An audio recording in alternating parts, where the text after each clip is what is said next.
Welcome once again to Lehto's Law. Here's Steve Lehto. We've had a couple stories lately about storage lockers. I did a story about somebody who was in the service and their stuff while they were away.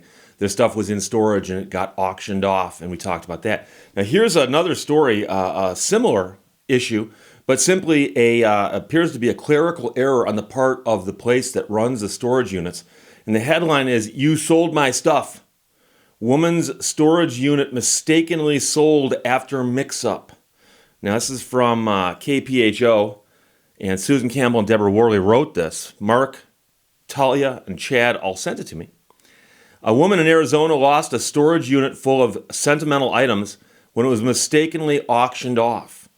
The woman said she rented a small storage unit and filled it with her holiday decorations, her children's artwork, and the wedding dress that she had preserved. I get very emotional still just talking about it because there's just so much in there that I wasn't ready to let go, she told the news station. My veil was in there too. Months after filling the unit and locking it up, she returned to retrieve some of her items, but her key wouldn't work, which is a problem. There was a paperwork mix-up, and though she says she was assigned Unit 1167, the storage company had been applying her payments to Unit 1168. So it looked like 1167 was delinquent, and the items therein were auctioned off. That is, they auctioned off the unit. And if you watch, there's TV shows about this with varying degrees of credibility. And they follow along these people who go to these auctions and buy the stuff that's in the storage units. And traditionally what they do is they will open the storage unit up and they say that you can look inside, but you cannot go inside. And based on what you see, you can bid on what's in there. And the high bidder gets everything in the unit, and that money then goes to defray the cost of how much the person who's renting that was in arrears. And there's been some controversy about how honest those shows are. One of the participants of one of those shows filed a lawsuit a few years ago in which he claimed all kinds of things that he said were done that were not shown on camera. But there's a conversation here that a woman is explaining to the TV station, and she said that the manager told her, "I'm sorry, we sold it." And that she says, "Well, I lost it. I was hyperventilating. I was in tears. I was like, you sold my stuff?" The auctioneer told her anything that wasn't sold was donated or tossed. So her stuff is gone. And somebody came in, bought it, and all the good stuff apparently was, but some of it was probably thrown away. And of course, it's all because of that number mix-up. One number.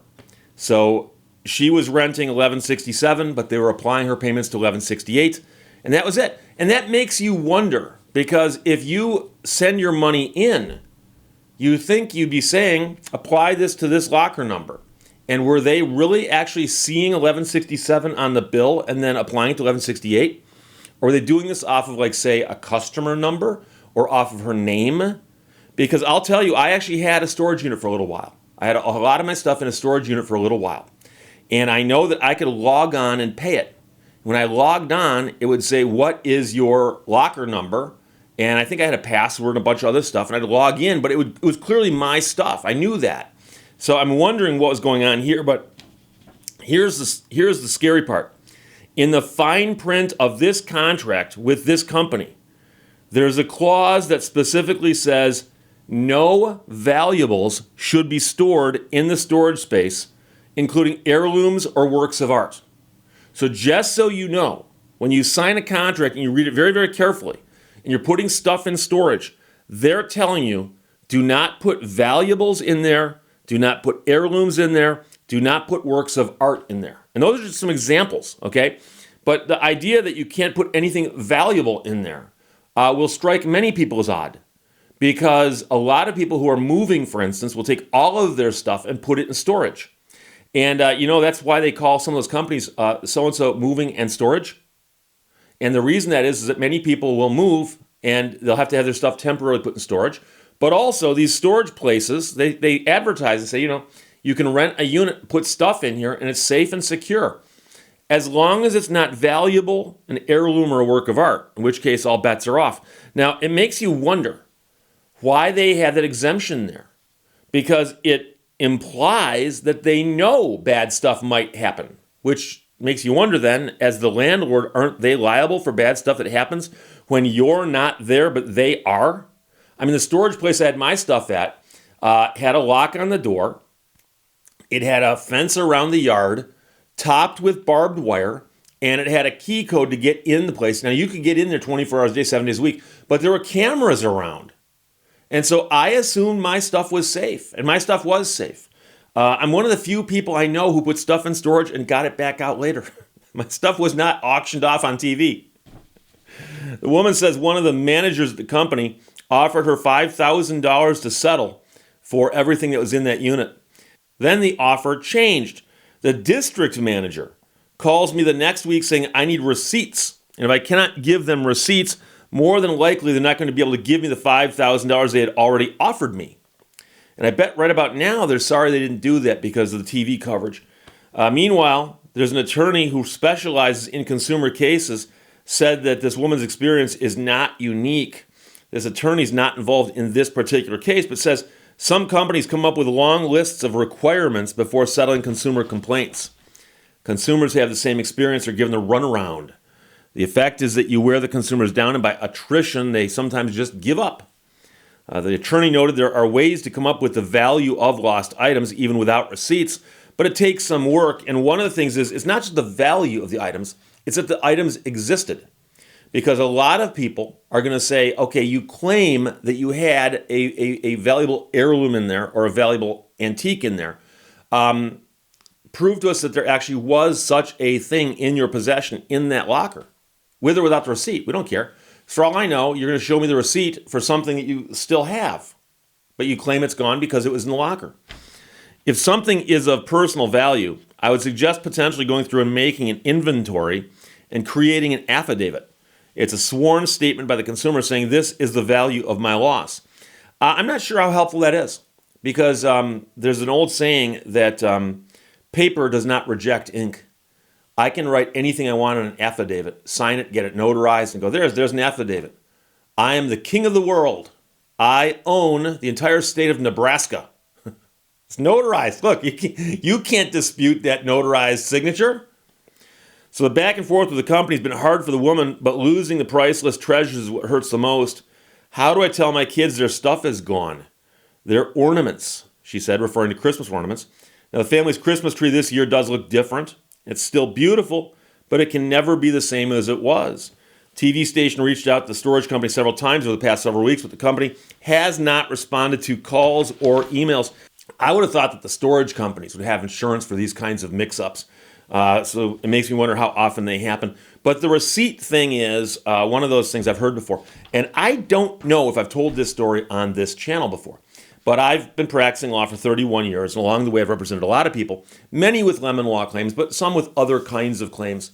And I had a client whose home was destroyed by a tornado. A tornado touched down in a couple different spots in southeastern Michigan back in the early 90s and caused a lot of damage. Very, very unusual tornado in that it hit a couple different communities and it kind of like hopscotched around. And my client's house was destroyed by the tornado. So she filed a claim with her insurance company, and they came out and they looked, and they obviously they couldn't deny that her house had been destroyed. So they cut her a check for the house to have the house rebuilt. And then she said, what about my contents, the stuff that was in the house? And they said, oh, make us a list of what was in the house, and we'll take a look at that. And she made a list of everything that she could think of that was in the house, and she gave it to them. They go, well, this list looks awfully inflated to us. We're going to require receipts for everything on this list. Receipts. And she said, where do you suppose those receipts would be? And they said, oh, don't you save your receipts? She said, some of them I do. They were in the house that was destroyed by the tornado. And they actually denied her claim and said, you get zero. Nothing. You get nothing. You know why? They said that she'd filed a false claim with them. Because if you file a claim with your insurance company, if the claim is false, they actually often have in their contract the right to deny paying you anything as a way to discourage you from filing a false claim. And they said that the fact that you filed a claim with us, claiming you had all this stuff in your house, and you have no receipts for any of it, obviously this is a fraudulent claim. Fraudulent claim. So this idea that she's going to have receipts for everything that was in that storage unit, family heirlooms? Presumably, some of those are passed down to her. Did your grandmother save a receipt for that antique she bought from the Sears mail order catalog? Did she save the paperwork on that? And did she pass that along with the heirlooms? I've never met anyone who has the paperwork for their heirlooms. Okay? So there's an antique on the Antiques Roadshow. Think of all the times you've seen antiques on there. And I have seen one or two where somebody goes, I've got paperwork, and they show it. There's an example they gave of a guy who brought in a watch. But we're talking about the 1960s. We're not talking about the 1800s. Okay? So my client was forced to litigate. We had to file a lawsuit against an insurance company. And every time we went into court or in front of anybody, they'd go, she doesn't have the receipts. And the judge would look at them the same way I'm looking at you right now. Weren't the receipts in the house? Wasn't the house destroyed? So it's a strange argument to suggest that somebody's got receipts for everything they own. No one does. No one does. So we'll see what happens, but as of right now, it appears to be a standoff where they've said, well, we'll consider paying you some money, but we need to see documentation. And they had made an offer of $5,000, which they withdrew. So I don't know what's going to happen. We'll see what happens. You sold my stuff. Women's storage unit mistakenly sold off after mix-up. WBRC and KPHO both ran that. Mark, Talia, and Chad all sent it. Thanks a lot. Questions or comments? Put them below. Let's talk to you later. Bye-bye. Thank you for watching Lehto's Law. The truth about it is, it all goes by real quick. You can't buy happiness, but you can buy dirt.